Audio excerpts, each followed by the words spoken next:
Bueno, buenos días para todos. Teniendo en cuenta que este tipo de sesiones se llevan a cabo para fomentar el conocimiento y difundir aquello que es impartido en la especialización de Derecho Tributario por parte de la Universidad Javeriana, el día de hoy tenemos una charla que es titulada Poder Tributario, lo que permite la Constitución y lo que no. En virtud de ello hemos desarrollado en conjunto con Isabela Bello y Miguel Ángel Fandiño, que soy yo, ambos somos directores de la práctica de consultoría tributaria en PwC, un programa que permita darles unos lineamientos básicos, elementales, en donde buscaremos esa frontera de lo que establece la Constitución en lo que atañe a la confección de los distintos tributos.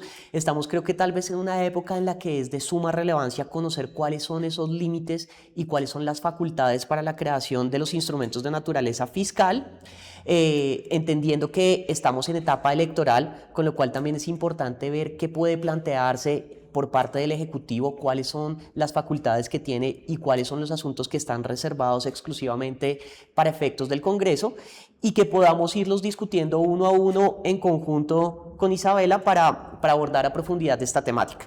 Sin más preámbulo, creo que ustedes ven en la pantalla el temario, la temática. Vamos a partir con los fundamentos que arraigan el sistema tributario. Pasaremos por los principios constitucionales que han sido expresamente consagrados en nuestra Carta Política de 1991. Hablaremos de algunos conceptos básicos como evasión, elusión, planeación, abuso en materia tributaria. E igualmente, como cierre, trataremos de aterrizar un poco lo que hemos visto frente a la viabilidad y lo que se comenta de las propuestas de nuestros candidatos presidenciales en materia tributaria. Entonces, arrancamos en primera medida con los fundamentos del derecho tributario y para contextualizar a la audiencia, en primera medida, pues tenemos que el sistema tributario es un conjunto de normas y principios que regulan la relación jurídica que nace entre el Estado y los contribuyentes. Para todos es necesario saber que un Estado, como órgano legítimamente instituido, que tiene necesidades que están garantizadas por la Constitución política, lógicamente demanda de recursos para lograr satisfacerlas.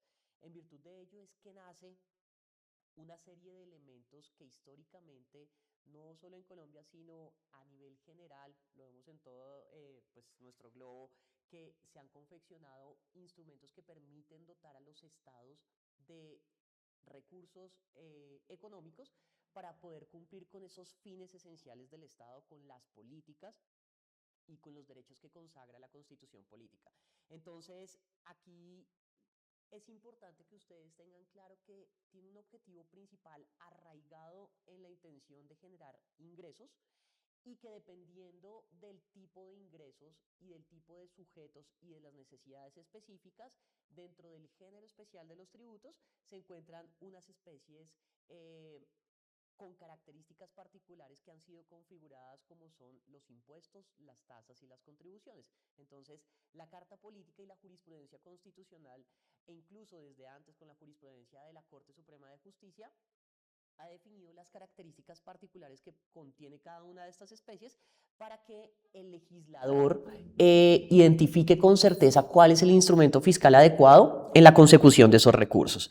Entonces, aquí, obviamente, yo creo que todos partimos de una norma constitucional a través de la cual se consagra un principio general, y es el deber de contribuir todos a las cargas públicas. Entonces, aquí le doy la palabra a Isabela para que nos cuente un poquito de esto. Gracias, Miguel. Gracias a la Javeriana y a todos los que nos están escuchando el día de hoy. Bueno, entonces, muy en línea con lo que tú comentas, el derecho tributario son esas reglas de juego. Las reglas de juego que tenemos que tener todos nosotros como administrados frente a la administración para saber cómo, cuándo y por qué tenemos que contribuir, ¿sí? Y esas reglas de juego se enmarcan en una relación tributaria, en una relación jurídica, y esa relación jurídica va a tener dos elementos básicos: una parte formal y una parte sustancial. Esa parte sustancial generalmente siempre es la razón o el por qué yo tengo que entregar. Va a ser el DAT, es monetario oneroso. y es básicamente cubrir o con lo que se va a cubrir esa necesidad del Estado y se va a sufragar todos esos gastos que se requieren para la operación del mismo.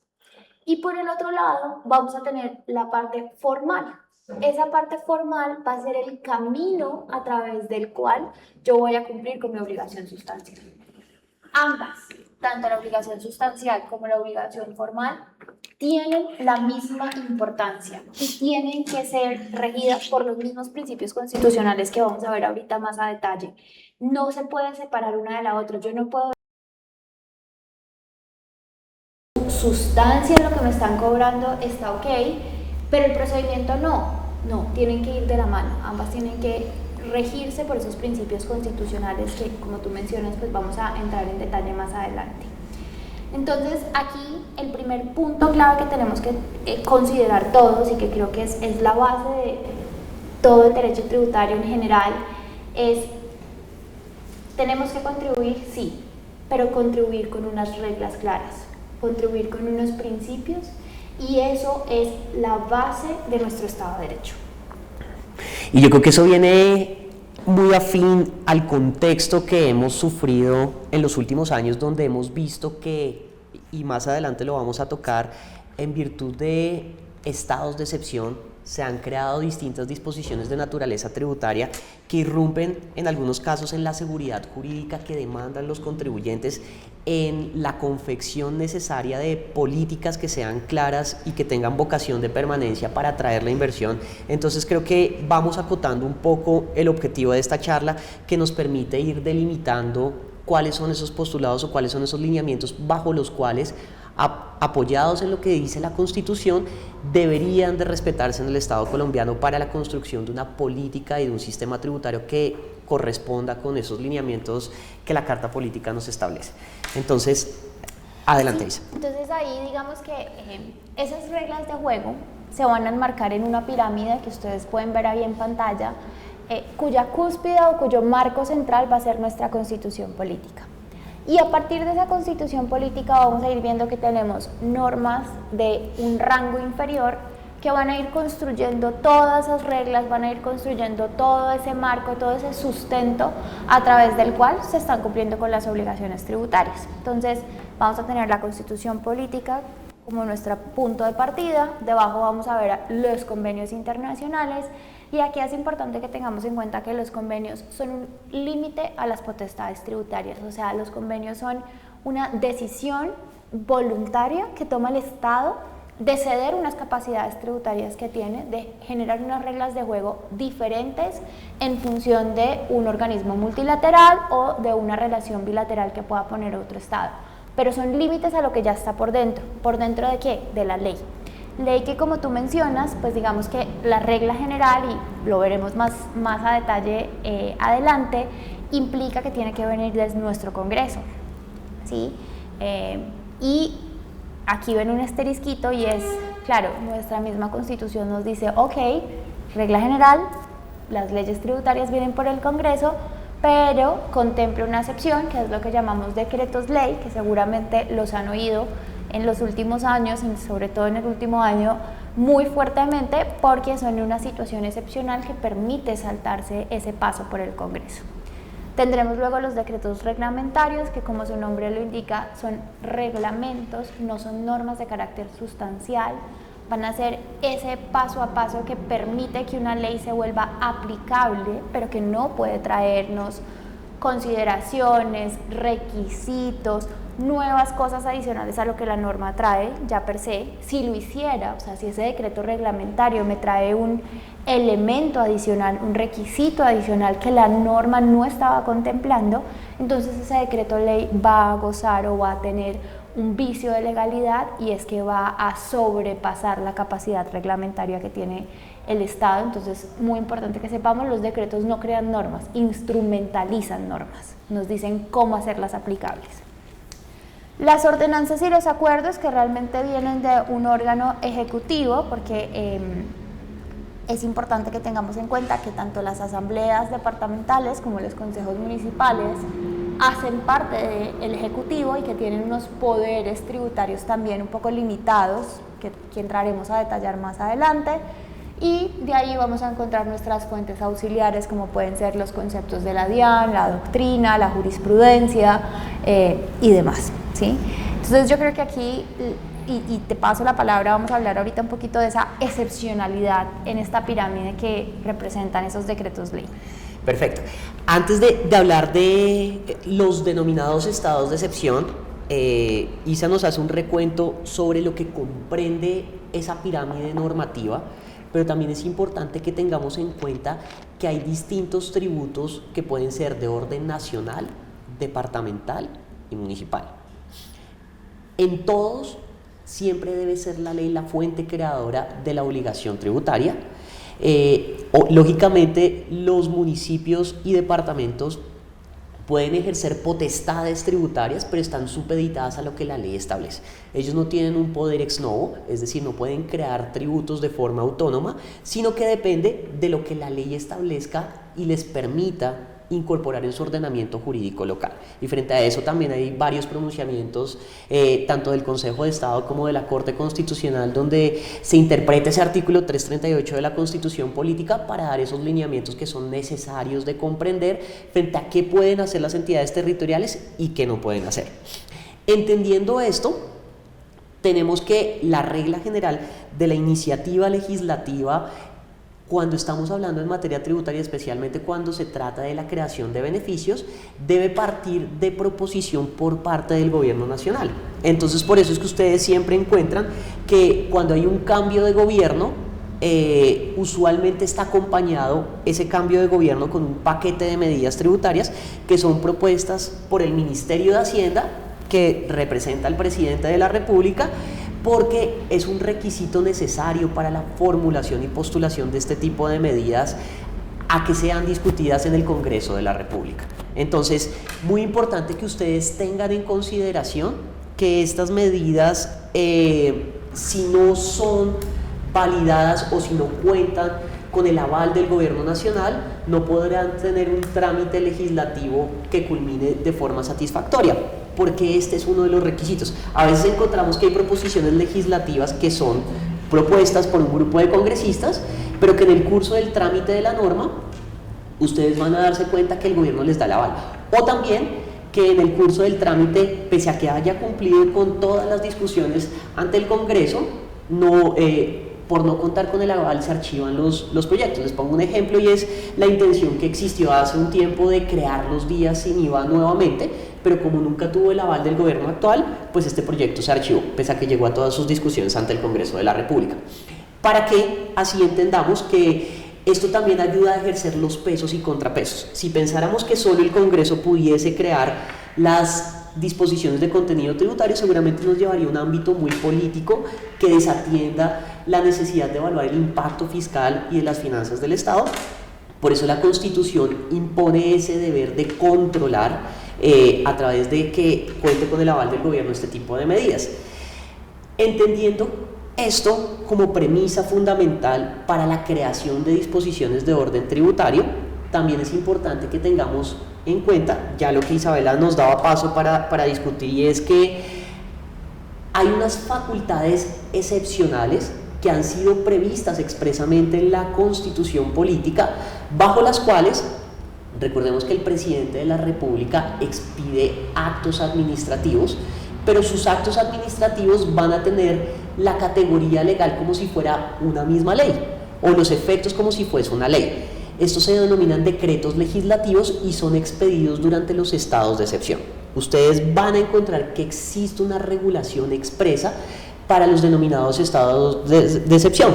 El primero de ellos es la declaratoria de emergencia económica, ecológica o social, que como su nombre lo indica, obedece a patrones que tienen una necesidad de actuar de forma inminente frente a una urgencia de orden económico, ambiental, social. De pronto ustedes la que pueden tener más presente y en la que se hizo uso con mayor intensidad fue en la pandemia, durante el COVID, que todos vimos que estuvimos en una situación nunca antes vista, y en virtud de la necesidad de actuar de forma expedita, lo que hace la Constitución es habilitar al presidente para que con la firma de todos sus ministros Uno, declare el estado de excepción y luego de declarado el estado de excepción, en este caso de la emergencia económica, social y ecológica, establezca medidas que lo desarrollen. Entonces ustedes recordarán que existieron distintas disposiciones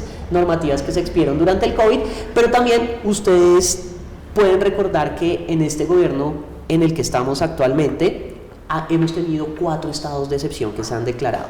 En consecuencia, este último gobierno ha hecho un uso intensivo de este tipo de medidas, pero que también estas pasan por un control de constitucionalidad automático por parte de la Corte Constitucional, porque como le da esos poderes excepcionales para que el presidente expida con celeridad normas, tiene que confrontar que estas normas que sean expedidas pues obviamente tengan un criterio de conexidad, que no desborden la capacidad ni las facultades de lo que delimitan los estados de excepción, y es así como existen esa suerte de pesos y contrapesos para este tipo de medidas. El primero, ya lo mencioné, es emergencia económica, ecológica y social. El segundo es el estado de conmoción interior, que es cuando sucedan hechos que afecten el orden público. De pronto ustedes se acordarán en la época del gobierno de Álvaro Uribe Vélez que cuando él se posesionó como presidente, al otro día declaró el estado de conmoción interior porque las condiciones de seguridad, de movilidad dentro del país impedían el uso regular, digamos, de este tipo de medidas, y tuvieron que conjurar medidas excepcionales para fortalecer este tipo de acciones para atacar estos hechos que afectan el orden público. Y el último estado de excepción, que nunca lo hemos utilizado constitucionalmente, pero que existe, es el estado de guerra exterior. Entonces, si existe una confrontación con otro estado, lógicamente, si ustedes ven, por ejemplo, el caso de Ucrania, pues ellos llevan en una guerra un buen tiempo, y sostener una guerra demanda recursos fiscales y obviamente también el establecimiento de medidas de protección, y la Constitución habilita para que el presidente actúe con los mismos límites que he mencionado previamente para expedir medidas que ayuden a conjurar este tipo de situaciones. Con estos lineamientos es importante entonces recordar que el presidente no es que tenga una carta en blanco, puede hacer uso en facultades excepcionales para la creación de este tipo de medidas, pero este tipo de medidas lógicamente pasan por un proceso de verificación automático por parte de la Corte Constitucional para validar si efectivamente cumplían los presupuestos que la Constitución ha delimitado para ello, y en caso de que no sea así, pues obviamente nuestra alta corporación en sede judicial pues fallará para restablecer los derechos de aquellos que se puedan ver afectados por el desbordamiento de este tipo de medidas. Entonces, si quieres, Isa, te doy la palabra. No, yo creo que tú lo has resumido muy bien, ¿no?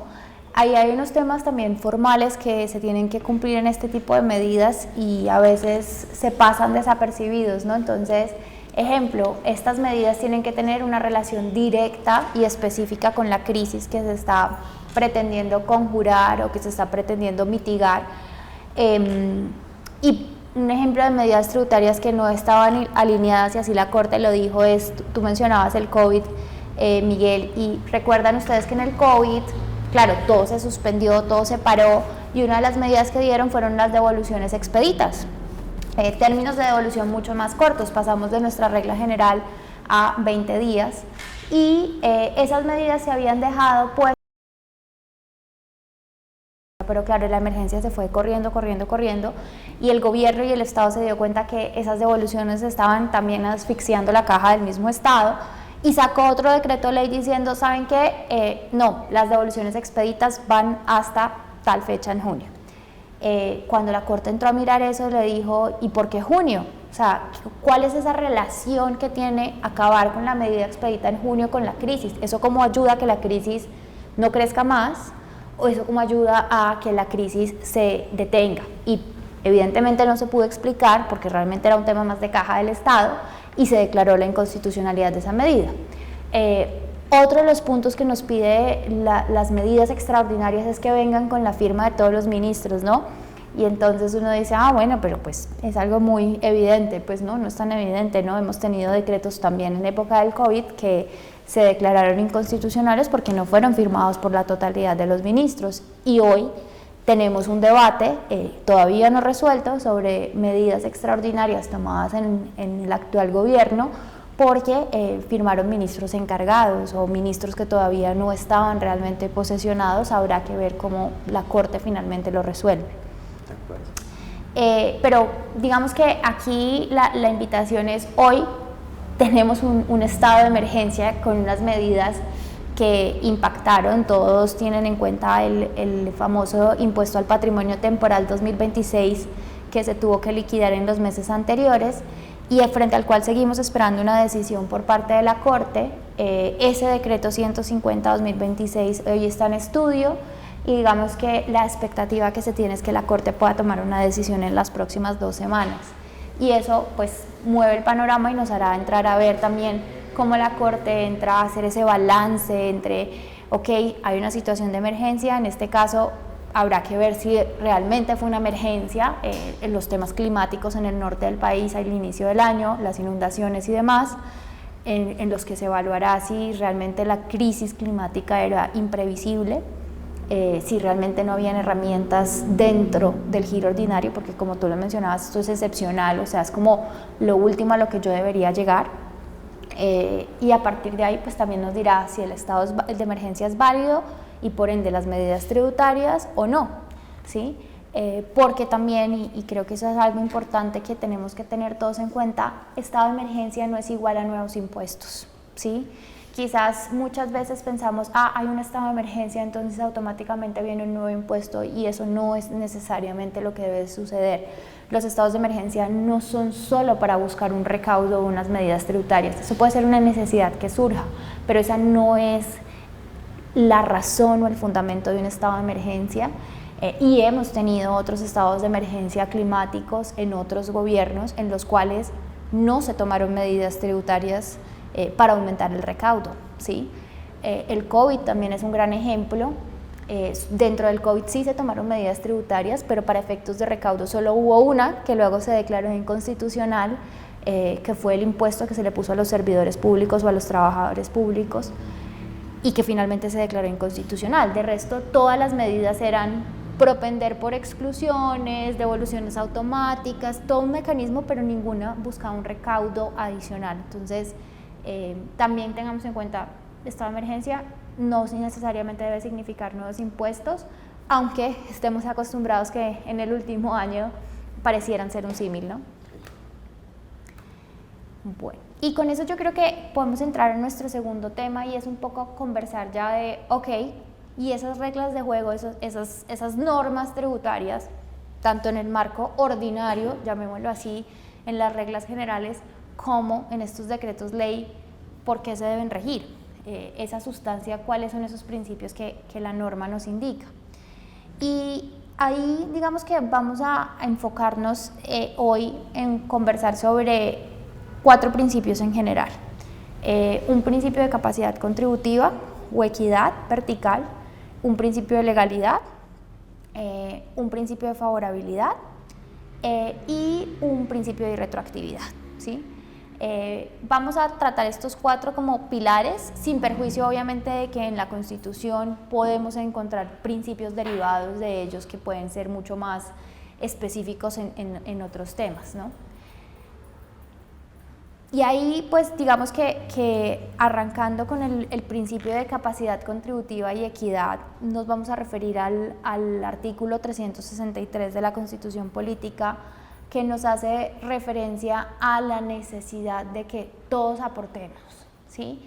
Pero ese todos aportemos debe ser basado en yo qué puedo aportar.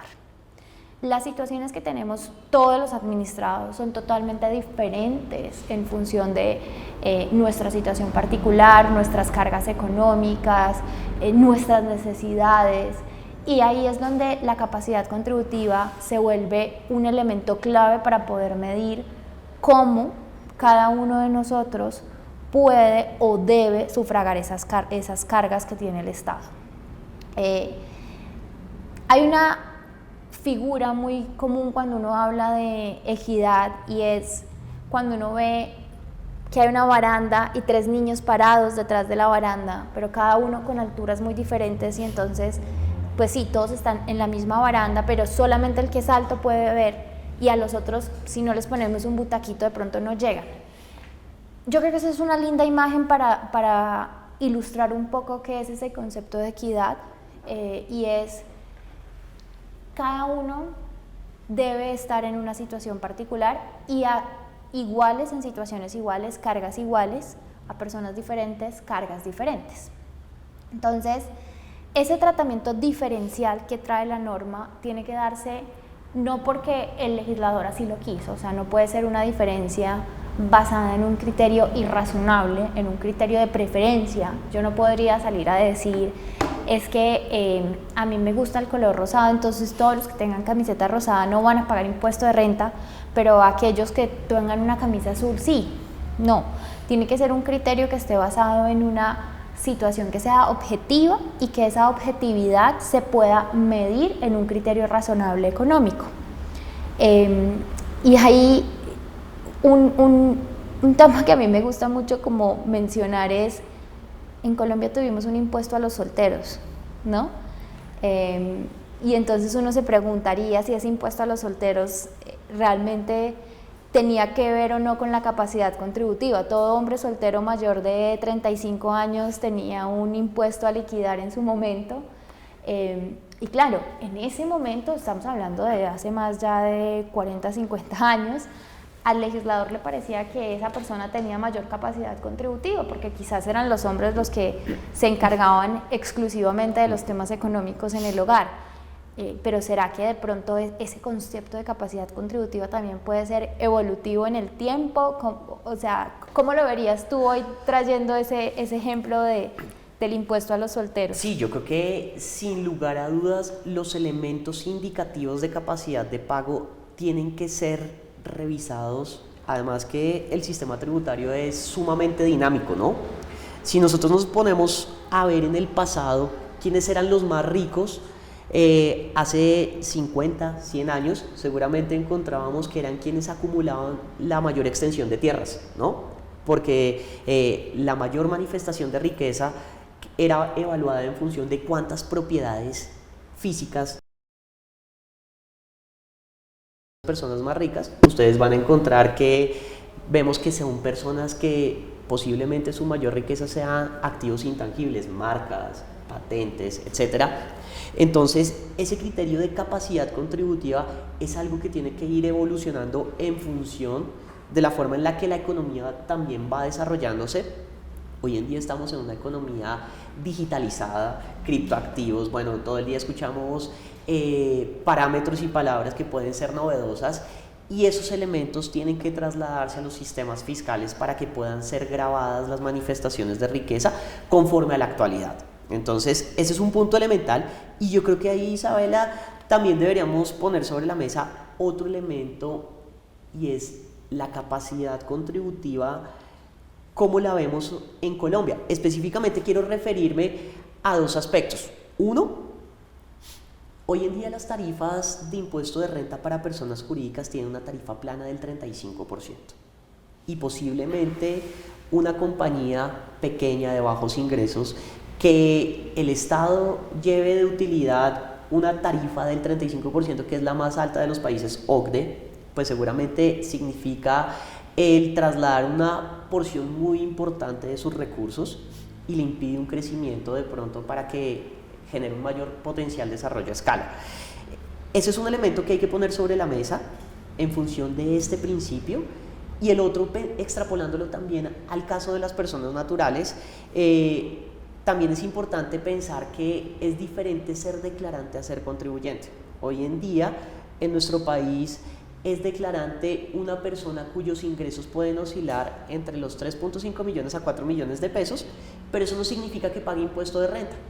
Nosotros vemos que las personas que pagan impuesto de renta empiezan a partir de un umbral de ingresos cercano a los 7 millones de pesos.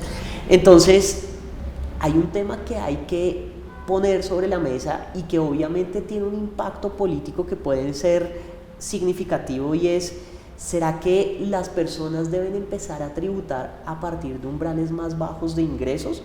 ¿Por qué? Cuando ustedes ven las clasificaciones del DANE, rico no es alguien que gane a partir de 7 millones de pesos. Es una familia que en promedio puede tener cerca de 3.5 millones a 4 millones de pesos, y eso marca una gran diferencia. Yo sí creo que la gente necesita tener una identidad con el Estado y que sienta que hay algo, así sea una porción representativa, pero que aporten algo, les va a dar también ese vínculo, porque hoy en día vemos que Colombia, al ser el país con la mayor tasa de informalidad de la OCDE, que es superior al 50%, cuando vemos quiénes son los que aportan como personas naturales, encontramos que son los asalariados.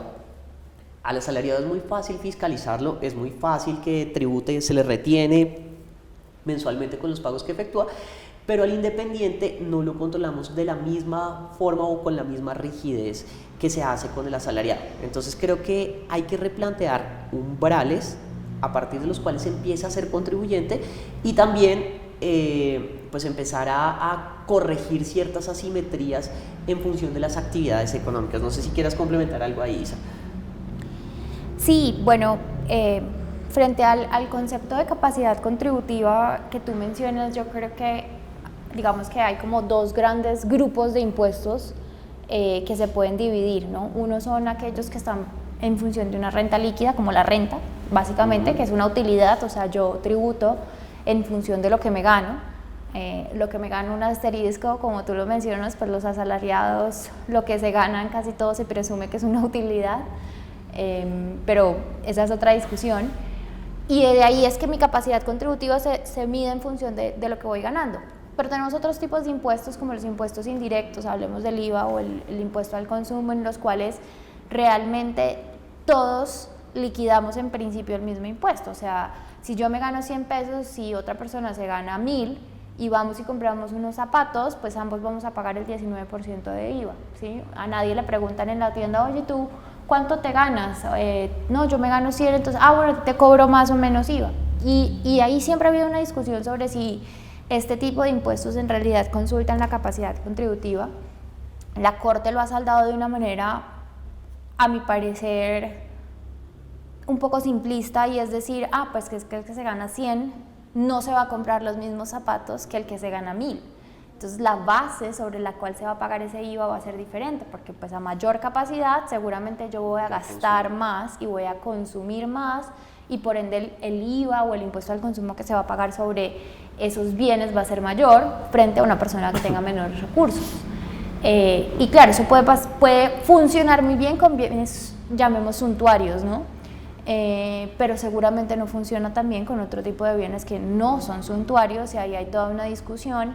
Ejemplo, en la canasta básica, que digamos es un tema a tocar con pinzas, en los cuales uno se pregunta, pero ¿por qué una persona que tiene unos niveles de ingresos súper altos también tiene derecho a exenciones en carne, en leche, que realmente él de pronto sí tendría la capacidad para pagarlos, ¿no?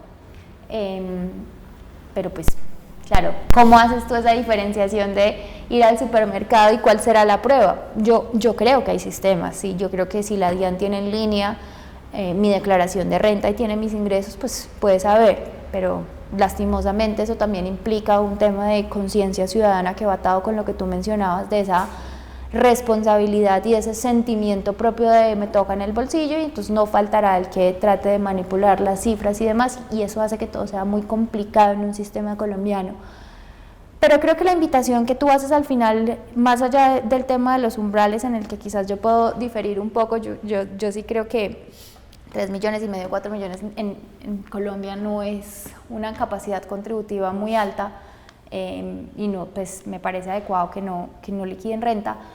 Sí me parece adecuado lo que tú mencionas, y es esa cultura ciudadana frente a los impuestos, que creo que como país no la tenemos, y que quizás eso también es un poco la invitación a todos aquellos que quieran formar parte de esta especialización en función de un poco cómo no se trata solamente de ver la norma y si la norma es legal, es constitucional o no, sino también interiorizar que esas normas, que esas obligaciones tributarias vienen de un deber ciudadano que tenemos todos, ¿sí?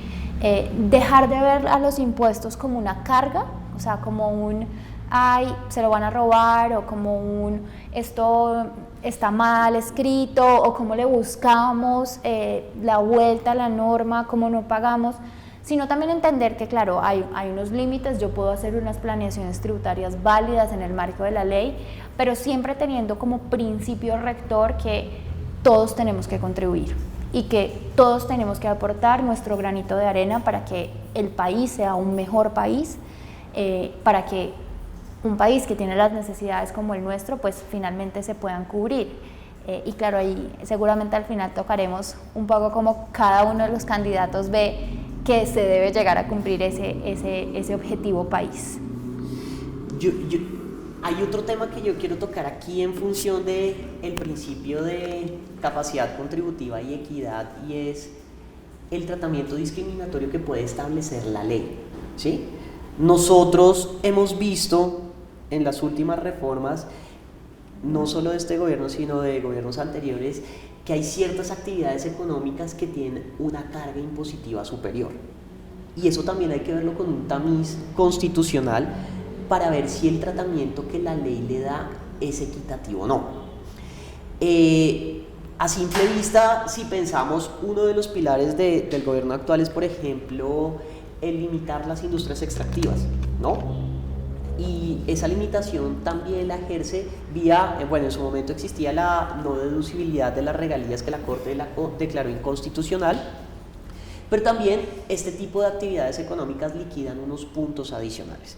Entonces, bueno, en el caso de las industrias extractivas, yo creo que hay una mezcla de impuesto piguviano más que una sobrecarga, porque finalmente busca desincentivar el ejercicio de cierta actividad económica, pero por ejemplo, en el caso de entidades financieras, ustedes ven que las entidades financieras tienen que liquidar unos puntos adicionales. A mi manera de ver, yo creo que la norma debería tener un reproche constitucional en el sentido en que yo debería establecer es un rango a partir de rentas líquidas para que los contribuyentes, si necesitamos generar una carga adicional, que los contribuyentes que superen ese rasero de renta líquida liquiden los puntos adicionales, pero no por su objeto, sino porque superaron ese umbral de renta líquida, porque de cierta forma yo entiendo que existe como una suerte de discriminación más por su objeto que por realmente su renta líquida en específico, porque cuando yo veo el listado, usted coge, no sé, un ejemplo, las primeras 100 compañías más grandes del país, usted no solo se va a encontrar con que ahí están compañías de industrias extractivas o del sector financiero, sino que va a haber otros nichos de la economía, y el que aporta más, pues siente que tiene una diferencia versus el que está aportando menos. Entonces, creo que hay un punto importante para revisar, y también en cuanto a la forma en cómo construimos una política fiscal en nuestro país que sea congruente con los principios constitucionales. Esto fue revisado, por ejemplo, el caso de los puntos adicionales de las entidades financieras fue revisado por la Corte ya en el pasado, y ahí declaró constitucional la medida. A la conclusión a la que llegó fue que era constitucional porque el sector financiero, en ese caso en específico, tenía unas exenciones importantes. Ahí de pronto lo que vale la pena reprochar es el estudio técnico en el cual se basó, porque estaba desactualizado. Entonces yo creo que eso es algo que hay que ponerlo sobre la mesa siempre, en pro de que tengamos un sistema más equitativo en función de las distintas actividades económicas y que no podemos satanizar unas u otras. No sé si tú quieras hacer un comentario. No, totalmente de acuerdo. De pronto, así como tú mencionas la decisión de la Corte en el sistema financiero o en las instituciones financieras, en el sector extractivo, lo que vimos fue que la Corte hace un análisis también de capacidad contributiva basado en qué es lo que detona la sobretasa. Un poco esta sobretasa viene basada en unos intercuartiles que miden el precio promedio del crudo en los últimos 10 o el carbón en los últimos 10 años versus el año. Entonces, realmente solo se dispara en aquellos escenarios en los cuales el precio del crudo o el carbón se dispara en el año. Y de ahí lo que dijo la Corte fue, miren, esto sí tiene que ver con la capacidad contributiva, porque yo lo que estoy buscando es gravar única y exclusivamente estos puntos adicionales en aquellos años en los cuales usted tenga un boom, ¿sí? Y ese boom se lo estoy midiendo por el precio que tuvo ese año el crudo carbón comparado con los 10 años anteriores. Es una tendencia, ¿no? Es una tendencia también a nivel internacional, que yo creo que vale la pena también mencionar. Esto no es un tema de Colombia.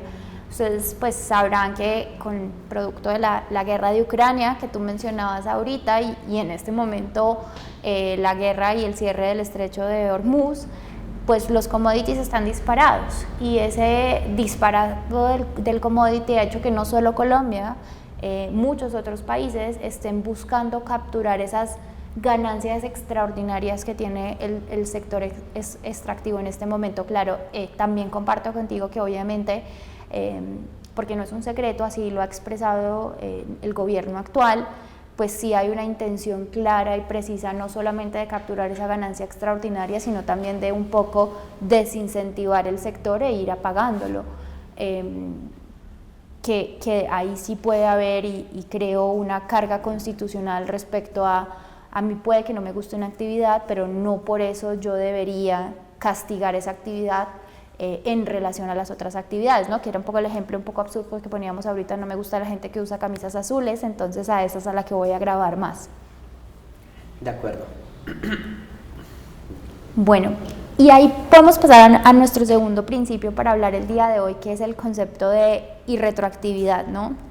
Y esto es bastante importante porque este es literalmente para mí el principio de la línea clara de nada puede ir hacia atrás. O sea, yo puedo estar tranquilo que lo que yo estoy viviendo hoy no se me va a ver afectado en relación a periodos anteriores, ¿sí? Y eso es clave porque el principio de irretroactividad, que está consagrado en el artículo 338 de la Constitución Política, básicamente lo que dice es que las normas de carácter tributario que afectan impuestos de periodo solo pueden ser aplicables a partir del periodo gravable siguiente al cual son promulgadas. Eso es una tranquilidad, yo creo que para todos los contribuyentes, de saber, ok, si yo arranco, vamos a hablar del impuesto de renta como impuesto de periodo 1 de enero a 31 de diciembre, si yo estoy parada el 1 de enero y a mí me dicen tu tarifa de renta es 20, estas son las reglas con las cuales tú vas a depurar tu renta. Yo puedo tener un respiro que por allá en junio, julio no me va a salir una norma y me diga, no, ya no es 20, es 50, ¿sí? Eso aplicaría para el año gravable siguiente, y realmente la irretroactividad se vuelve un principio, en mi opinión, fundamental a la hora de tomar decisiones informadas. Le permite a los contribuyentes y a los inversionistas en general por lo menos tener un respiro sobre esas normas iniciales. Claro, el principio de irretroactividad yo creo que tiene como su trampita cuando hablamos de impuestos instantáneos, porque al hablar de un impuesto instantáneo, al ya no hablar de un impuesto de periodo, pues empieza a aplicar apenas la norma arranque, lo cual puede ser en cualquier momento. Es muy común que, por nuestra historia de que las reformas tributarias suelen ser aprobadas la última semana de diciembre, siempre creamos que las normas tributarias arrancan el 1 de enero del año gravable siguiente. Eso no es cierto, ¿no? O sea, depende de cada norma tributaria. Claro, las normas que son de carácter de renta, periodos, se aplicarán el 1 de enero, pero cuando hablamos de impuestos instantáneos, un ejemplo que yo creo que a todos nos puso a correr un poco a principios de este año fue el impuesto al plástico. Era un impuesto que arrancó el 15-16 de diciembre y ese era el día, y había que liquidar 15 días del año y hacer todo el recorrido. Y lo mismo pasaría con unas reglas de IVA o de impuesto al consumo, que si se aplica una reforma o se aprobara una reforma hoy en junio de 2026, pues arrancarían de forma inmediata. Que de hecho lo vivimos también a fin de año.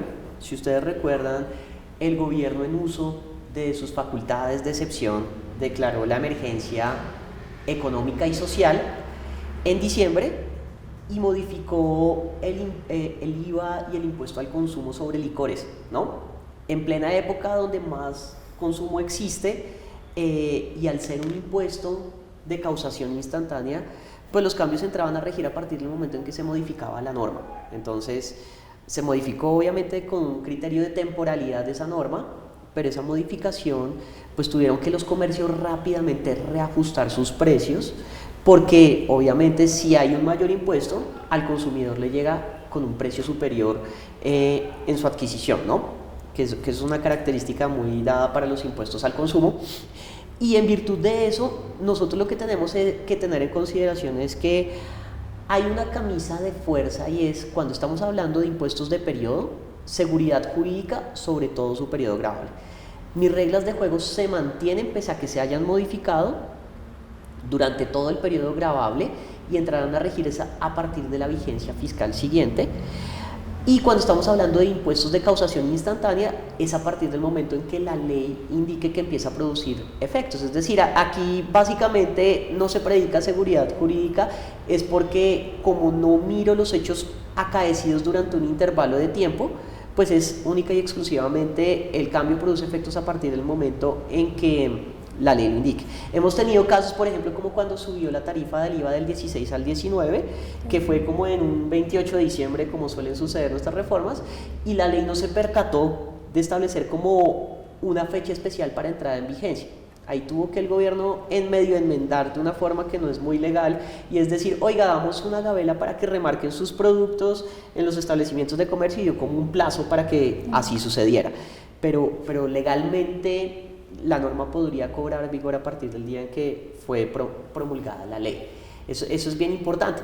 Pero hay un tema que creo que tú lo vas a mencionar, o no sé si en el siguiente slide, es el tema de el principio de, digamos, de favorabilidad, y cuando aplican las disposiciones cuando resultan más benéficas para los contribuyentes, porque hay unas particularidades que hay que mencionar y propiamente, no sé si tú lo quieres mencionar, Isa. No, si quieres para que cerremos y retroactividad, solamente sí. Acá un punto y ya te devuelvo a favorabilidad. Es fácil cuando hablamos de irretroactividad en impuestos de periodos, impuestos de causación inmediata, como que, bueno, impuesto de periodo del siguiente, causación inmediata a partir de la vigencia de la ley, y todos estamos en línea. Pero hay otro tipo de normas, y aquí quería mostrar un ejemplo de que a veces no es tan sencillo identificar cuándo arrancan, cuándo no, y cómo juega ese principio de retroactividad.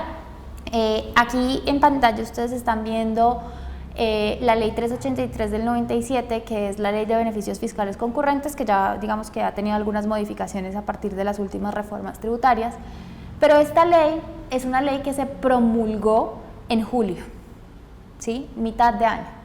Y esta ley lo que establecía en su momento es un mismo hecho económico no puede traer como consecuencia dos beneficios fiscales. Y traía un artículo que decía la ley aplica a partir de la vigencia de la misma. Entonces uno dice, ok, esta norma que lo que limita es la posibilidad de usar dos beneficios tributarios a partir de un hecho económico, ¿cuándo iniciaba a aplicar?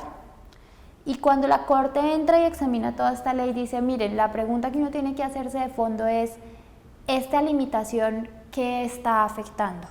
¿Sí? Y uno dice, pues está afectando un impuesto de periodo, renta, me está diciendo no te tomes en tu renta dos beneficios tributarios derivados de una sola inversión, de un solo hecho económico. Y asimismo la Corte lo que dijo fue, examine con cautela, con detalle, cuando tenga limitaciones, cuando tenga cambios en los procedimientos, cambios en la sustancia de una norma, que puede no ser tan evidente como los ejemplos que poníamos ahorita de un cambio de tarifas o un cambio del sistema de depuración, qué impuesto le está afectando, y en esa misma medida usted se va a poder dar cuenta ese principio de retroactividad cómo va a jugar a partir del periodo gravable siguiente, va a jugar de forma inmediata. Y pues aquí el caso es que era una limitación directamente aplicable al impuesto de renta, entonces se le dio esa condición que para los efectos de renta iba a aplicar era a partir de enero del periodo gravable siguiente. Y yo creo que con eso ya te devuelvo a favorabilidad, y ahí pasamos a nuestro tercer principio. Listo. Bueno, el principio de favorabilidad es un principio que deriva propiamente del derecho sancionador, ¿sí? Entonces, cuando hablamos de favorabilidad única y exclusivamente podemos hacer referencia a sanciones. Entonces, ¿qué pasa? Nosotros sabemos que hay un régimen sancionatorio expresamente configurado en nuestro estatuto tributario, porque además debe ser así, la ley es la que debe establecer con perfección y con una literalidad clara las sanciones aplicables para los contribuyentes en el cumplimiento de sus obligaciones formales y sustanciales.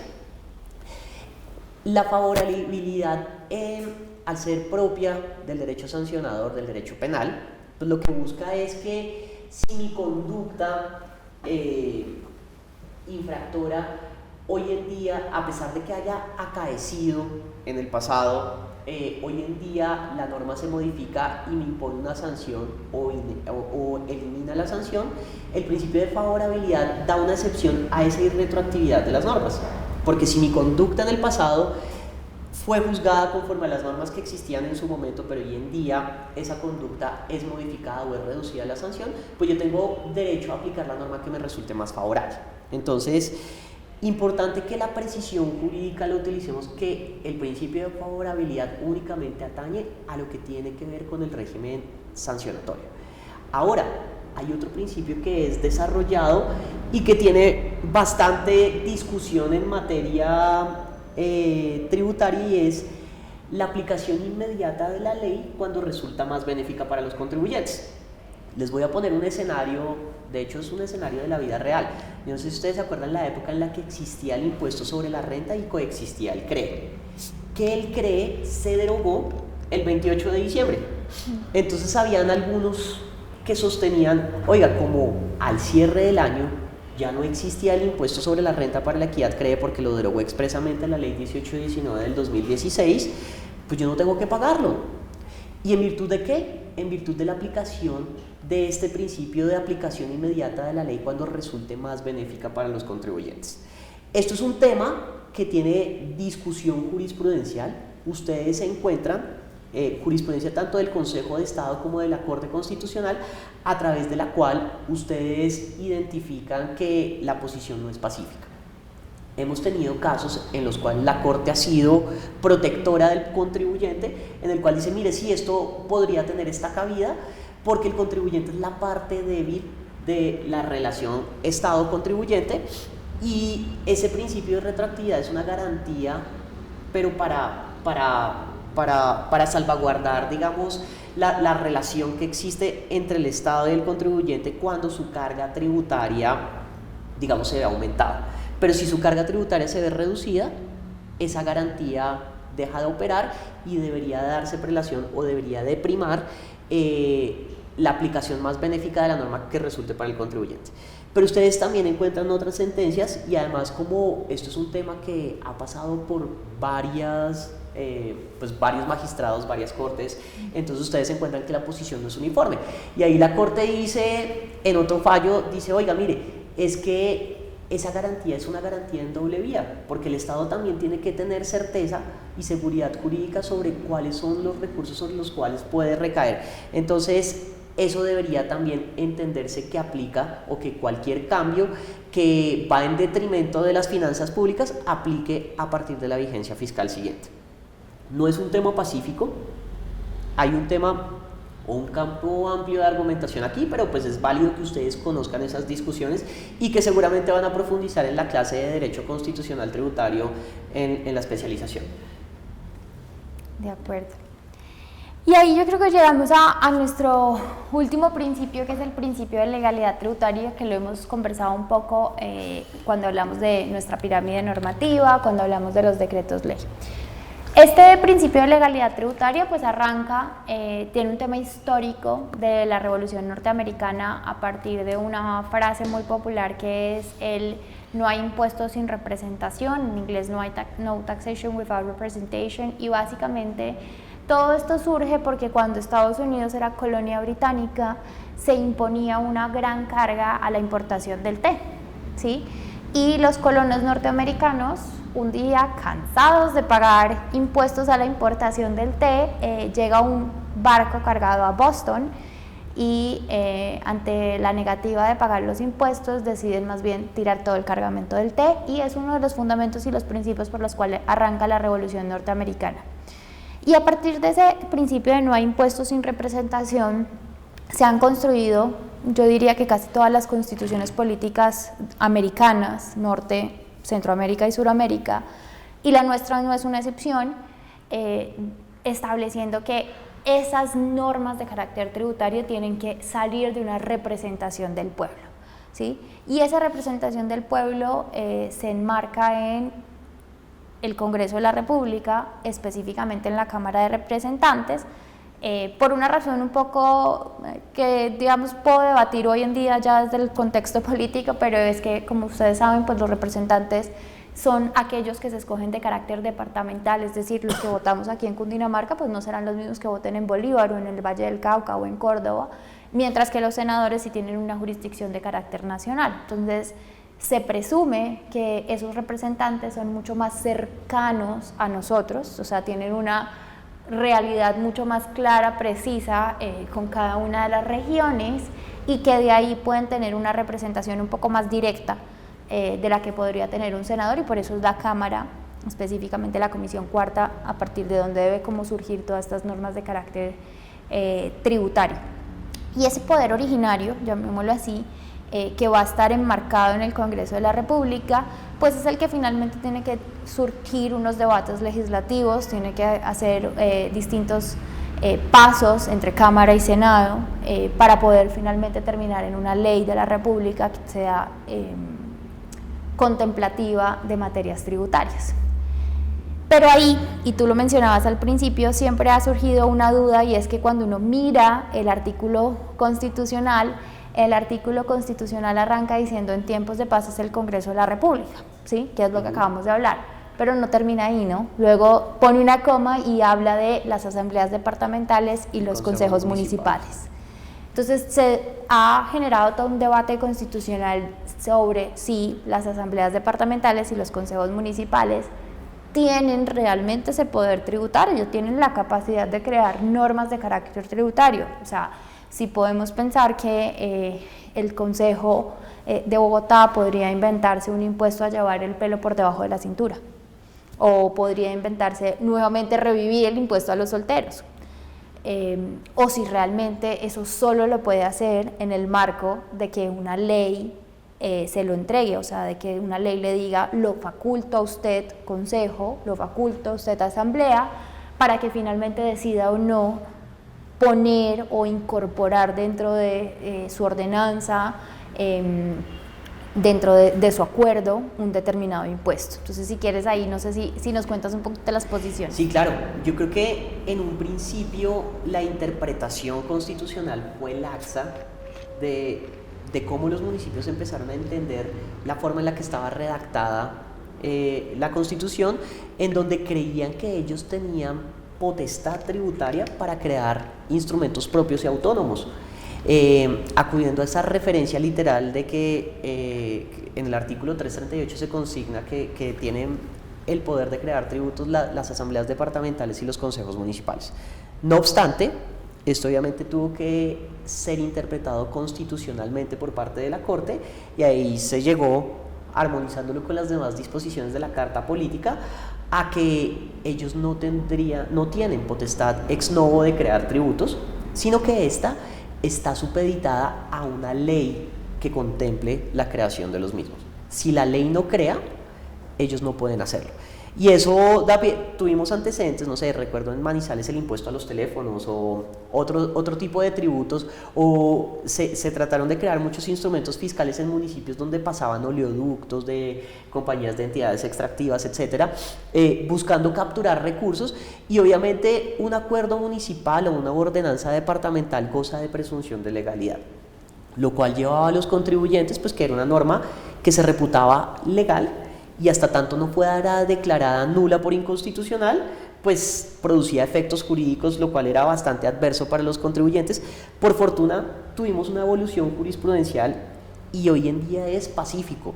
Las entidades territoriales no tienen la capacidad de crear tributos por su propia autonomía, tienen que ser habilitados por una ley, y adicionalmente tienen que incorporarlos dentro de su ordenamiento local, porque eso es otro elemento que a veces pasa desprovisto, y es que no está la ley habilitante que autoriza a los municipios y departamentos a crear tributos, pero el acuerdo municipal o la asamblea o la ordenanza departamental no lo incorpora en el ordenamiento local. Si eso no es así, carece de facultades legales el municipio o departamento para cobrarlo, porque expresamente es un requisito habilitante para ello. Ahora, ya lo que viene es otra discusión de pronto un poco más profunda, y es que todos sabemos que el legislador no es perfecto, ¿no? Y el legislador incluso llama las cosas como no son, a veces llama impuesto a algo que es una contribución, o llama contribución a algo que es un verdadero impuesto o tasa, etc. Entonces, también en ese mundo de la imperfección, y que además el sistema tributario es complejo y requiere de precisión, encontramos que hay casos en los cuales hay ausencia de elementos, no fija todos los elementos de la obligación tributaria de forma expresa. Y entonces ahí viene un tema también de cómo la jurisprudencia ha resuelto esta circunstancia. No sé si nos quieres mencionar ahí algo, Isa. Sí, yo creo que tú lo mencionabas ahorita con el caso del impuesto al teléfono, pero también nos pasa con el impuesto al alumbrado público, nos pasaba, ya tenemos un poquito más de reglas, pero no muchas, y es saldado completamente la discusión respecto a que una asamblea y un consejo no se puede inventar un impuesto, ¿cierto? Pero nos encontramos con autorizaciones legales de creación de impuestos que solamente dice: autorícese a crear el impuesto a los teléfonos, autorícese a crear el impuesto al alumbrado público. Hago el paréntesis, antes, hoy ya la ley 1819 nos dio un poquito más de contexto en alumbrado público. Y entonces, claro, ahí no hay ninguno de los elementos esenciales de un impuesto, que si los recordamos rápidamente, estamos hablando del hecho generador, el sujeto pasivo, el sujeto activo, la base gravable y la tarifa, ¿sí? Esos 5 elementos, uno diría, el mundo ideal o perfecto es que el legislador no los pusiera, nos dijera: el hecho generador es tal, el sujeto pasivo es tal, el sujeto activo es tal, la base gravable y la tarifa, pero no los encontramos. De hecho, un impuesto con el cual convivimos y que quizás nuestro impuesto que mayor recaudo percibe es la renta. Si cogemos el estatuto tributario, no vamos a encontrar un artículo que diga: el hecho generador del impuesto de renta es. Claro, tenemos por allá el artículo 26 que nos empieza a decir: pues es la obtención de ingresos susceptibles de incrementar el patrimonio, pero que no lo diga así textual, como sucede en IVA, que si tenemos nuestro artículo 420 y nos dice el hecho generador de IVA es tal, pues no lo tenemos. Y eso pasa mucho en estos impuestos de creación municipal o departamental desde la autorización de la ley, que solo se dice: autorícese. Nuestras cortes ahí yo creo que han ido y venido dejando esa potestad tributaria de los consejos y las asambleas desde un carácter un poco de: usted puede llenar el vacío, pero llénelo a partir de lo mínimo que le dio el legislador.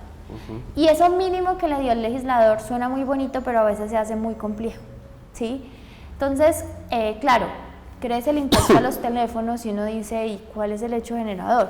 Pues en su momento a la Corte le pareció que era evidente que si era un impuesto a los teléfonos era el uso del teléfono público, ¿sí? Probablemente si esto se examinara hoy, alguien diría: yo hace mucho no veo esas cabinas públicas que uno veía en la calle de teléfonos, entonces podría decir: no, es usar el teléfono de la casa, o ¿sí? Y eso es lo que empieza a generar esas discrepancias de yo qué interpreto o qué puede interpretar un consejo y una asamblea.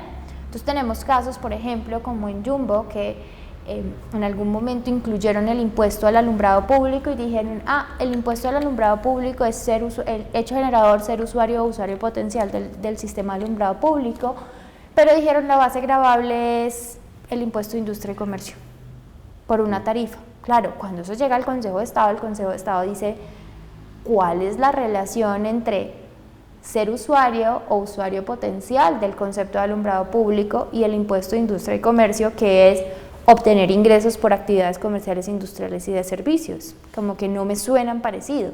Y le dijo: no, ¿sabe qué? Usted sí puede poner alumbrado público, pero que tenga que ver la base gravable con lo que está haciendo. Y entonces hoy llegamos a una cantidad de acuerdos que ponen el alumbrado público basados en el consumo, pero si no soy consumo, sino que soy autogenerador, entonces basados en mi capacidad de autogeneración. Otros que, por ejemplo, simple y llanamente lo ponen en función de mi actividad económica por unos salarios mínimos.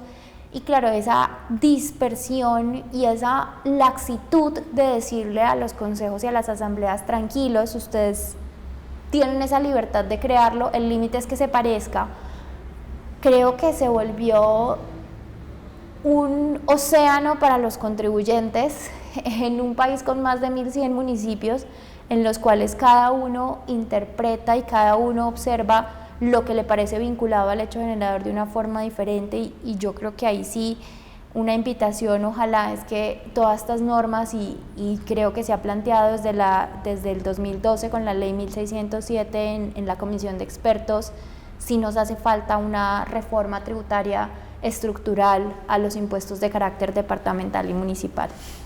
De acuerdo. Además que estamos expuestos también a los cambios de posiciones jurisprudenciales, las tendencias pueden modificarse, en algunos casos han sido más laxas, en otros más rígidas, entonces es un tema que demanda con urgencia una reforma tributaria estructural a las finanzas públicas, inclusive replantear el impuesto de industria y comercio, entre otros factores pues, que hoy en día son necesarios para eliminar tanta litigiosidad y también tanto desgaste en el cumplimiento de las obligaciones por parte de las compañías que tienen operaciones en múltiples jurisdicciones. Y yo creo que aquí, a manera de cierre de los principios constitucionales y las fuentes, solamente mencionar que, claro, nuestra, llamémoslo ley, aunque sabemos que arranca con un decreto, ¿no? Eso es otro paréntesis, nuestras normas tributarias y nuestro estatuto tributario viene de antes de la Constitución del 91, por eso si cogen un estatuto van a encontrar que no dice ley tal, sino que arranca diciendo decreto, pero claro, todas sus modificaciones y posteriormente lo que tenemos hoy es pues a partir de leyes de la República, nuestro estatuto tributario nacional, y pues las normas de carácter reglamentario como son el decreto 1625/2016, la jurisprudencia de la Corte Constitucional, del Consejo de Estado, de los tribunales administrativos y pues los acuerdos y las ordenanzas con estas salvedades que acabamos de mencionar. De acuerdo.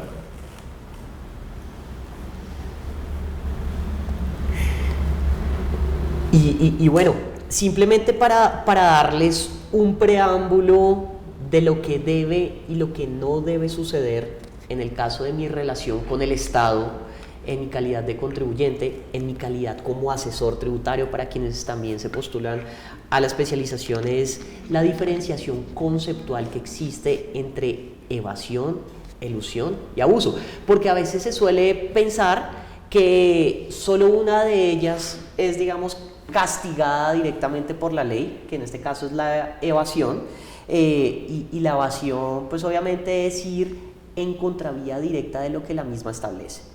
Es yo cumplí el hecho generador, pero aún así soy renuente a pagar el tributo, y como consecuencia de ello se activan unas obligaciones no solo de índole tributaria o sancionadas con sanción administrativa, sino ya incluso nos puede llevar a un hemisferio de carácter penal, ¿no? La elusión es hacer que de forma artificial algo parezca lo que en esencia no es. Pues la elusión tiene como objetivo valerse de formas jurídicas para que me trate de llevar a una mejor situación en materia fiscal, y pues ya vamos a ver en detalle como esas características, pero básicamente nosotros desde la incorporación en la ley 1819 del 2016 tenemos una regla general, una cláusula general antiabuso, ¿no? No sé si nos quieras comentar algo ahí, Isa, o más. Sí, yo creo que tú lo acabas de mencionar. Entonces, lo primero es entender que esto no es un concepto que es exclusivo del derecho tributario, ¿no? Este es un concepto que abarca todas las normas del derecho y es el concepto de abuso en materia del derecho. Evidentemente, lo primero que tenemos que tener todos presentes, como tú lo mencionabas, el legislador no es perfecto, pero es que además, por la naturaleza del derecho, tiene que ser imperfecto. Las relaciones y el mundo evoluciona a un ritmo totalmente diferente a lo que lo hacen las normas, y por eso es imposible tratar de codificar o tratar de generar unas consecuencias que básicamente describan todas y cada una de las conductas que puede cometer o traer una persona, ¿sí? Con eso en mente hay un principio general o unos principios generales en materia tributaria, y es: yo tengo que leer las normas de una manera en la cual yo también tenga en cuenta cuál es esa finalidad de la norma, y no porque la norma no expresamente lo prohíba, entonces automáticamente yo voy a decir que eso está ok, ¿sí? El primer escenario que tú mencionas es: la norma me dice no hagas esto y yo lo hago, infrinjo la norma de una. Entonces todos sabemos que la norma del Código de Tránsito nos dice no te pases el semáforo en rojo y yo me paso el semáforo en rojo. Eso es una evasión. La norma me dice, si tú vas a traer mercancía para vender a Colombia, pásala por aduanas, presenta tu declaración de importación, paga tu arancel, paga tu IVA según corresponda, y yo lo que hago es que la traigo en mi maleta de viaje y sé que es para vender, pero no digo cuando paso migración, cuando paso aduanas saliendo del aeropuerto, que traigo una mercancía que voy a comercializar. La norma sí me lo dice, yo me salto la norma, ahí estoy haciendo una evasión. Pero luego tenemos un segundo escenario y es, oye, la norma de pronto no es tan clara, ¿sí? La norma no me dice, tienes que presentar esto en aduanas. La norma dice como, respeta las señales de tránsito. Y yo digo, ok, ¿qué es respetar las señales de tránsito? ¿Hacer el pare 10 segundos o hacer el pare 5 segundos? Y entonces ahí yo ya empiezo a jugar un poquito con esos vacíos que la norma me trae, para a partir de esos vacíos que me trae la norma generar situaciones que realmente no es lo que estaba buscando proteger el legislador, ¿sí? Entonces la ilusión es cuando yo busco un ahorro, cuando yo busco una situación tributaria que realmente se sale de ese objetivo que trae la norma, pero que no es tan clara como no te pases el semáforo en rojo. O sea, que yo puedo jugar con eso que, digamos, al legislador se le olvidó ponerlo textual dentro del contexto de la norma, ¿sí? Aquí obviamente, por ejemplo, podemos traer análisis de carácter internacional, ¿no? Entonces tenemos todo el proyecto de el G20 con el marco inclusivo de la OCDE, de BEPS, en los cuales se analizan todas y cada una de las figuras en materia de tributación internacional que generaban estos vacíos, ¿no? Entonces se me ocurre, por ejemplo, algo que es muy común, que se conoce como híbridos, y es que yo juego con esas figuras que en un lado son una cosa y en el otro país son otra. Entonces, desde quien los está pagando son intereses, pero para quien los recibe son dividendos, y resulta que los dividendos tienen un tratamiento preferencial que no los grava. Entonces juego como con esas diferencias normativas que pueden haber entre los países. No estoy cometiendo un delito de frente, o sea, no me estoy saltando la norma de frente, estoy aprovechando ese vacío que trae que una norma interpreta algo de una manera y otra de otra para generar ahorros, pero que evidentemente no es lo que se estaba buscando en los países, ¿sí? Esa ilusión es un concepto que va más allá de la introducción del artículo 869 que tú mencionabas, que creo que es clave porque permitió generar unas reglas de juego un poco más claras, pero que también tanto la Corte Constitucional como el Consejo de Estado nos han dejado claros en sentencias recientes, y es, esto no es de la Ley 1819 del 2016. Hay unos principios que están desde el día 1 en la norma que todos los contribuyentes tenemos que cumplir, ¿sí? Entonces no es que yo pueda decir, no, es que mi transacción la hice en el 2015, entonces no había una norma que dijera abuso en materia tributaria es 2 puntos y por eso yo la pude hacer. No, creo que lo clave es siempre estos principios han estado.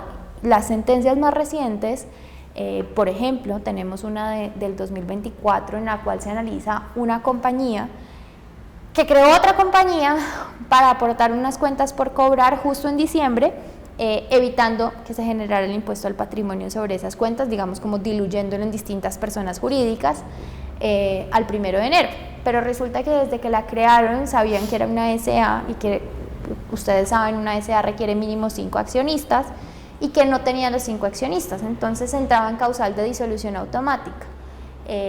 Pero claro, la disolución no opera de una, le da unos días, entonces le dio esos días entre el 31 de diciembre y el 15 de enero, que ya cubrían el 1 de enero, que fue cuando se causó el impuesto al patrimonio, para evitar que se generara o que se consolidara ese patrimonio, cuentas por cobrar, en cabeza de una sola persona, sino que estuviera diluida en distintas personas jurídicas. ¿Qué pasó? Pues fue una compañía que existió por menos de 20 días. Fue una compañía que finalmente estaba pensada única y exclusivamente, o sea, crearon una compañía sabiendo que no cumplía los requisitos para existir. Y el Consejo de Estado dijo, oiga, es evidente para mí que usted hizo esto con un único fin fiscal, diluir su patrimonio de forma tal de que no se generara impuesto al patrimonio, nada más. Entonces, con independencia de que estos 2010, antes de la ley 1819, no hubiera una norma de abuso, yo sí creo que la DIAN tiene facultades para mirar en el fondo de su transacción si habían unas razones económicas reales, sustanciales, que lo hicieron actuar de la forma que usted actuó, o si solo actuó por evitar que se generara un impuesto sin una razón económica real. Y si es lo segundo, pues entonces se lo voy a reclasificar tal y como lo hizo y me voy a tener que pagar el impuesto al patrimonio, ¿sí? Entonces aquí yo creo que un poco esa invitación es, ojo, el concepto de abuso está en el artículo 869, pero creo que la tendencia jurisprudencial, y me atrevo a decir que inclusive la tendencia a nivel internacional, OCDE, va desenfocada a que el concepto de abuso no es un concepto netamente arreglado. O sea, claro, van a haber cláusulas específicas antiabuso, situaciones específicas que se van a poder mapear, pero eso no obsta para que en un contexto general cualquier transacción yo la tenga que analizar desde la óptica de una verdadera sustancia económica. Perfecto. Y el último concepto que nos queda de ahí es la planeación, ¿no? Que específicamente es en lo que se concentra el desarrollo de la actividad profesional para las personas que pretenden ingresar a la especialización y demás. Es el ejercicio legítimo de identificar cuáles son los caminos que hacen más eficiente mi operación en materia tributaria. Y es obviamente parte de la subjetividad que puede tener el empresario, el profesional que lo asesora, de escoger cuál es el régimen, cuáles son los beneficios que le aplican, cuáles son las particularidades que a su negocio en específico le atañen y que cumplen en sustancia y en forma con los requerimientos que la ley le establece, ¿no? Entonces, mucho énfasis en que este es el verdadero camino. Este es el papel del asesor tributario, este es el papel del rol del empresario que cumple de forma legítima sus normas y que tiene toda la facultad y la discrecionalidad de optar por los mecanismos que se traduzcan en un mayor alivio de sus operaciones en materia fiscal, ¿no? Tal cual, yo creo que ese es el equilibrio perfecto, ¿no? El equilibrio es entender que la idea no es pagar impuestos por pagar impuestos o elegir el camino más costoso para una transacción, ¿sí? Yo tengo esa libertad como contribuyente, como asesor, de buscar cuál es ese camino que de pronto es más eficiente para llegar a lo que estoy buscando, pero que ese camino que yo elija realmente sea un camino que refleje la verdad de lo que yo estoy haciendo, o sea, que haga un match entre el paso que doy y lo que quiero, no que lo que estoy buscando lo oculte de otra manera. Entonces, creo que la invitación es eso, no se trata de satanizar o de castigar a los asesores tributarios o el concepto de planeación, sino de siempre hacerlo con un criterio de responsabilidad social y con un criterio de responsabilidad ética. Y ya para cerrar esta sesión es la invitación a evaluar las propuestas de acuerdo a todos estos lineamientos de lo que nos permite la Constitución, qué no se puede hacer. Es ver, nosotros este fin de semana tendremos nuestras elecciones presidenciales y lo importante es también conocer de fondo cuáles son los diferentes programas, y para nosotros es muy importante que conozcan cuáles son las proposiciones legislativas que podrían surgir frente a cada gobierno, a qué apuntan en su eje programático de construir de esto que es tan cambiante. Nosotros tenemos una política, aproximadamente tenemos una reforma tributaria cada 1,5 años, y dentro de ese dinamismo es fundamental que ustedes conozcan lo que ahora no está tan desarrollado en sus programas, pero lo que hemos visto y lo que hemos extraído de los distintos comunicados, entrevistas, etcétera, que sepan a qué apunta cada gobierno. Entonces no sé, Isa, si quieras ahí darnos como algunos comentarios. Sí, bueno, yo creo que lo primero que todos tenemos que saber es que no importa quién gane el domingo, lo que es cierto es que este año vamos a tener una reforma fiscal.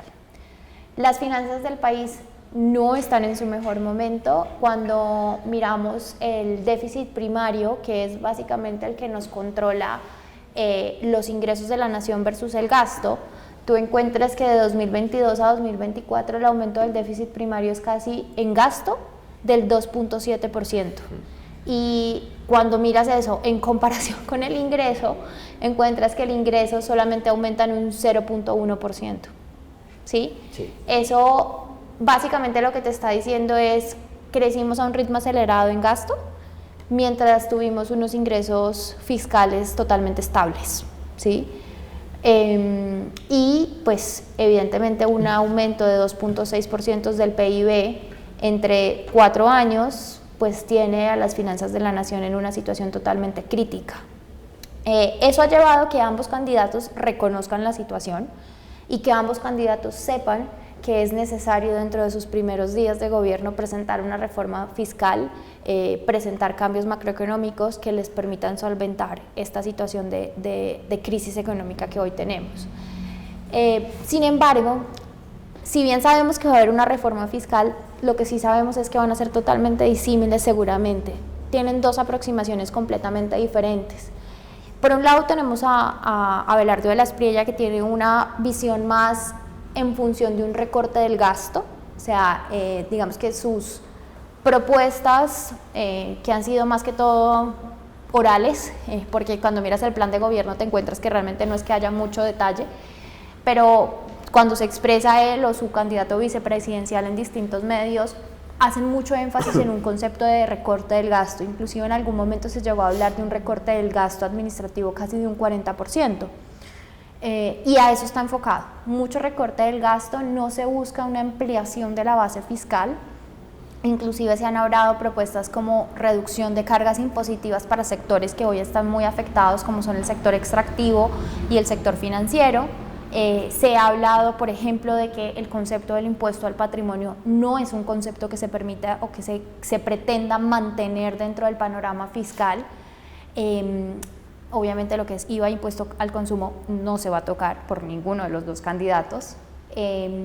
Y también han mencionado temas como pactos para la estabilidad que están pensados en buscar volver a atraer inversión extranjera, ¿sí? Y este concepto de pactos para la estabilidad que menciona Abelardo de la Espriella suena mucho a un concepto que tuvo Álvaro Uribe en sus primeros gobiernos llamado estabilidad jurídica, ¿sí? Que eran estos acuerdos macroeconómicos que se discutían entre contribuyentes y el Estado, en los cuales el contribuyente se comprometía a hacer unas inversiones con unos criterios tanto económicos como de beneficios sociales, número de empleos, directos, indirectos, cuál era el beneficio que iba a tener en la región en la cual se realizaba, y a cambio todo este proyecto que presentaba el inversionista con unos hitos y unas responsabilidades, el Estado cedía o le decía: yo le firmo un contrato en el cual le aseguro que durante 10, 15 o 20 años máximo las reglas de juego tributarias a usted en particular no le van a cambiar, ¿sí? Vamos a ver si eso es finalmente lo que se da. Como un paréntesis, en este momento Chile también está discutiendo una reforma tributaria, y dentro de las propuestas que tiene Chile en su reforma tributaria están los acuerdos de estabilidad tributaria, muy parecidos a este mismo concepto. Entonces parece ser como un trend regional que de pronto vamos para allá, puede ser parte de esa competencia fiscal que tengamos como Suramérica. Y por el lado del candidato Iván Cepeda, vemos que hay un enfoque muy grande en capacidad contributiva, ¿sí? Vamos a tener que seguramente ver mayores presiones fiscales en los sectores extractivos o financieros, aunque se habla un poquito de minimizar o de entender que no se trata de asfixiar estos sectores, sino de, sí, quiero hacer una transición, pero una transición un poco responsable de ir apagando estos sectores a cambio de otros. Pero sí hay mucho énfasis en que hay una gran pérdida de capacidad de recaudo por parte del Estado, que las personas deben contribuir más. Habrá que ver cómo esos umbrales vuelven a bajar. Ustedes recordarán que el gobierno actual en sus dos reformas tributarias bajó considerablemente los impuestos, digamos, de esa franja media en personas naturales respecto a sus tarifas. Habrá que ver si aquí hay nuevamente un apretón en ese sentido. Y un punto clave que él menciona es el fortalecimiento del programa de obras por impuestos, programa que a mi parecer es un gran programa. Me parece súper valioso que sí se siga manejando, porque una de lo que mencionábamos ahorita un poco de esa conciencia social y esa conciencia del impacto de los impuestos, muchas veces las personas no contribuyen o no contribuyen con la alegría que debería ser contribuir, porque presentar la declaración de renta no debería ser algo que nos ponga triste, debería ser algo que en serio hagamos desde una conciencia ciudadana feliz, como cuando uno va por ahí, le ayuda a alguien o dona algo, que uno siente como ese alivio de hice algo bueno. Así debería ser presentar la declaración de renta, pero muchas veces no nos genera esa confianza porque decimos, sí, yo estoy poniendo esto, pero yo no sé en qué va a parar, ¿sí? Yo no sé si se lo van a robar, si va a salir una coin, no tengo ni idea de dónde va, ¿sí? Y si bien la Diana ha hecho campañas valiosas, por ejemplo, ustedes recuerdan que hoy presentamos nuestra declaración de renta y a los días nos llega una carta del director de la DIAN diciendo gracias por contribuir, tus impuestos se fueron así. Claro, si la han visto, probablemente, o por lo menos a mí, me da un poco de dolor porque uno dice, mis impuestos se fueron así, más del 50% fue en intereses que tiene que pagar la nación, ¿no? Y uno dice, bueno. Pero en este programa tú te puedes asegurar que ese dinero que tú tienes que entregar como tus impuestos, tú mismo lo ejecutes o tú mismo puedas ver, se construyó un colegio, se construyó un hospital, se hizo determinada obra de alcantarillado en esta población. Entonces, sí es una linda forma de generar esa responsabilidad social y pues bienvenido todo aquello que permita seguir contribuyendo a la conciencia ciudadana del deber de capacidad contributiva y del deber de apoyar las cargas de la nación. De acuerdo, ahí solo para mencionar en función de este último es un mecanismo que ya existe, ¿no? Entonces habrá que ver en qué criterios él considera ampliarlo, mantenerlo, para que lo tengan en el radar. Creo que con esto ya cerramos nuestra sesión del día de hoy. Reiterar la invitación para que se inscriban en el programa de la especialización en Derecho Tributario, donde estos y muchos temas serán objeto de discusión, obviamente con un enfoque práctico, con distintos profesionales pues que cumplen con la idoneidad para impartir cada una de las materias que están diseñadas en esta especialización. Muchas gracias a todos y los esperamos en la especialización.